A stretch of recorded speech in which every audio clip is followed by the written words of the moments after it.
नमस्कार दोस्तों, मैं अमरनाथ कुमार। राष्ट्रीय युवा दिवस की हार्दिक शुभकामनाएं। आज ही के दिन 12 जनवरी 1863 को विवेकानंद जी का जन्म हुआ था।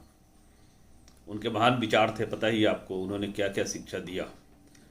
और जब तक जीवित रहे मूर्ति पूजा का विरोध करते रहे और देश में जो सामाजिक बुराई और कुरीतियाँ थी उसके खिलाफ लड़ते रहे।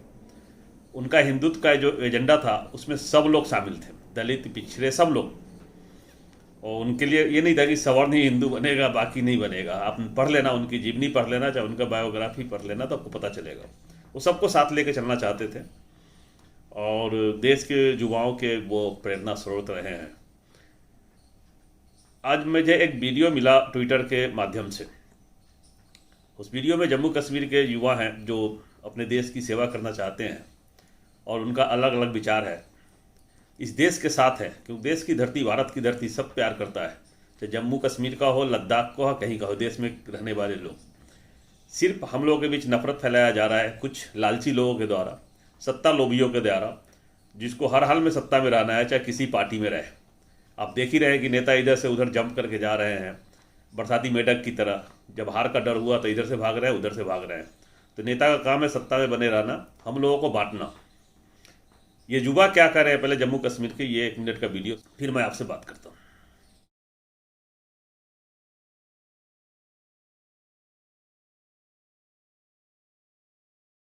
युवा दिवस को मनाने की एक खास वजह है। इस दिन स्वामी विवेकानंद जी का जन्म हुआ था। राष्ट्रीय युवा दिवस भारत के लिए उन युवाओं को समर्पित है जो भारत के लिए एक स्वस्थ और बेहतर भविष्य का आकार देने की क्षमता रखते हैं। मैं एक नौजवान अपने दोस्तों से यही बोलना चाहता हूँ, मैं खुद भी और आप भी अपने देश की सेवा करने के लिए तैयार हो जाए। मेरा ड्रीम है टीचर बनना। और इंडियन आर्मी ने जो हमें इलेक्ट्रॉनिक क्लासेस दी है और उसकी सर्टिफिकेट दी है, इससे हमारा ड्रीम है कि मैं जेपी कंपनी में ज्वाइन करूँ और मैं जैन के पुलिस में भर्ती होना चाहिए। आगे जाके डॉक्टर बनना चाहिए और मैं फ्यूचर में इंडियन आर्मी में लगना चाहता हूँ, क्योंकि मैं देश की सेवा करना चाहता हूँ। धन्यवाद।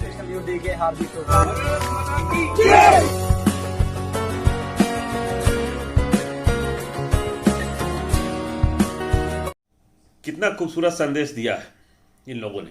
इंडियन आर्मी के सौजन्य से है ये। देश को, मतलब कोई चाहता नहीं कि देश में टूट हो। क्यों चाहेगा? भारत में तो सब कुछ है। भारत तो सोने की चिड़िया शुरू से ही है। विदेशी आके भारत में आक्रमण किए और भारत में रहे, और विदेशी भी इस देश में आके रह गए, बस गए।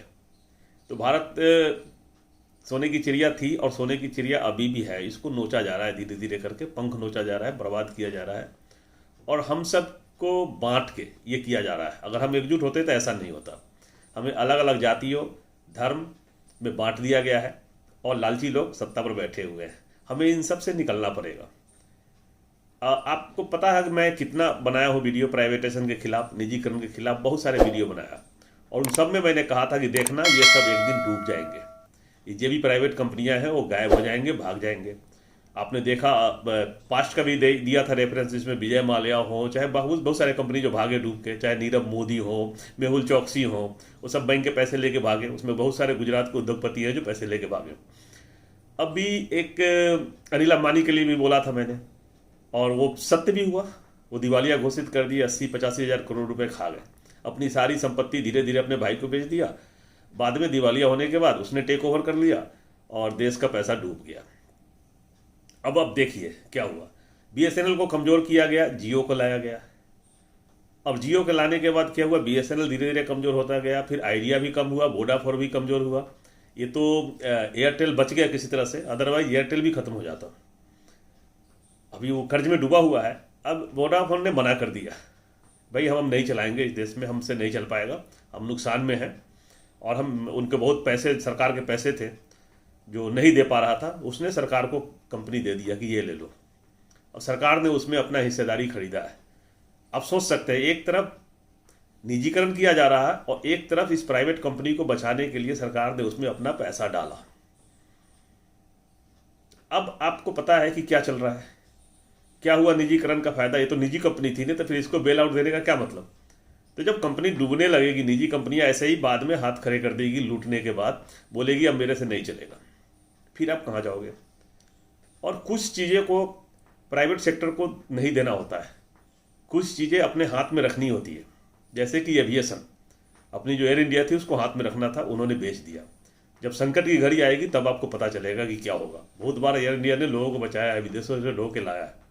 उसी तरह से संचार, आज एक दिन भी आप 1 घंटा क्या 1 मिनट भी बिना इंटरनेट के नहीं रहेंगे और न रह सकते हैं, और न टेलीफोन के, संचार व्यवस्था के बिना। इसी से पूरा इलेक्ट्रॉनिक पूरा इंडस्ट्री चल रहा है। आप सोच सकते हैं कि अगर प्राइवेट कर दिया और किसी दिन ये प्राइवेट कंपनियां नुकसान में गई और एकाएक बंद करेगी तो भारत सरकार क्या करेगी, कैसे काम चलेंगे, भारत का क्या हाल होगा।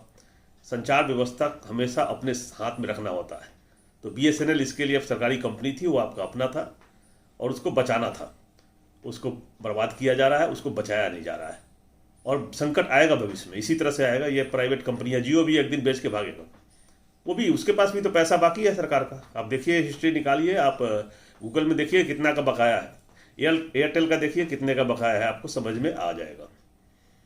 तो प्राइवेटाइजेशन का क्या होता है नुकसान, वो अब समझ में आ रहा है। प्राइवेट कंपनी को अब सरकार फिर से ले रही है। क्यों? क्योंकि उसको बचाना है।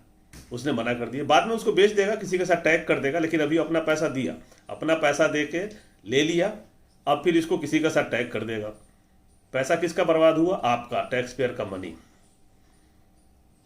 जागो युवा जागो। आज ही के दिन, विवेकानंद के जन्मदिन के दिन, आप सबसे निवेदन है कि अब जागने का वक्त आ गया, सोने से काम नहीं होगा। आपकी कोई जाति नहीं होती युवाओं की। युवा मतलब युवा, देश के युवा मतलब एक, इसमें बेरोजगार, आगे बढ़ने वाले लोग, पढ़ने वाले लोग, सब लोग, और आपकी संख्या सबसे ज़्यादा है। आप चाहेंगे तो इस देश को बचा सकते हैं। इसके लिए आपको एकजुट होना पड़ेगा। मैं यही संदेश देना चाहता हूँ, आप सब जागे और इस देश को बचाएं। देश मुश्किल में है, अगर हम सब साथ नहीं हुए तो इसी तरह से देश को लूटा जाता रहेगा, और अर्थव्यवस्था कहाँ चली गई आपको पता ही है, देश कहाँ जा रहा है ये सब आपको पता ही है। और धीरे धीरे हमारी GDP प्लस डेप्थ, जो देश कर्ज में डूबा हुआ है, वो GDP के बराबर कर्जा हो गया। कहाँ कहाँ हमें वो खोखले वादे और सपने दिखाए गए थे 2013-14 में, काला धन लाएंगे, सबको रोजगार मिलेगा, पेट्रोल सस्ता देंगे, गैस सस्ता मिलेगा, किसी को पता नहीं तो लालच दे के, धोखा दे के सब कुछ किया गया।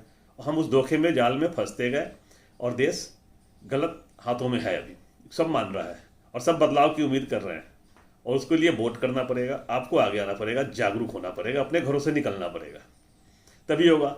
और डेमोक्रेसी यही है कि सब मिलके अपने वोट की पावर से अपने लिए नेता चुनना है। ऐसा नेता चुनना है जो आपके लिए काम करे, आपके लिए रोजगार जनरेट करे, आपको ख्याल रखे, आपके सुख दुख में ख्याल रखे, आपको शिक्षा का ख्याल रखे, आपका हेल्थ का ख्याल रखे, और आपके माँ बाप का भी ख्याल रखे। युवा का मतलब क्या? सबका। जो पेंशनधारी है उसको भी, पेंशन बंद कर दिया लोगों को। सरकारी नौकरी में जाते थे, कम पैसे पे काम करते थे, उनकी पेंशन बंद कर दिया। प्राइवेट में भी अब पैसे नहीं मिल रहे हैं, नौकरी ही नहीं रही, देश खत्म हो रहा है। तो इस तरह से हम सब बर्बाद हो रहे हैं। सबसे बड़ा वर्कफोर्स है इंडिया में, युवाओं की संख्या भी हमारी बहुत है। चाइना इसी वर्कफोर्स का फायदा उठा के नंबर 1 बन गया विश्व में, और हम सब पिस रहे हैं, जातियों में उलझकर, धर्म में उलझकर, और बर्बाद हो रहे हैं।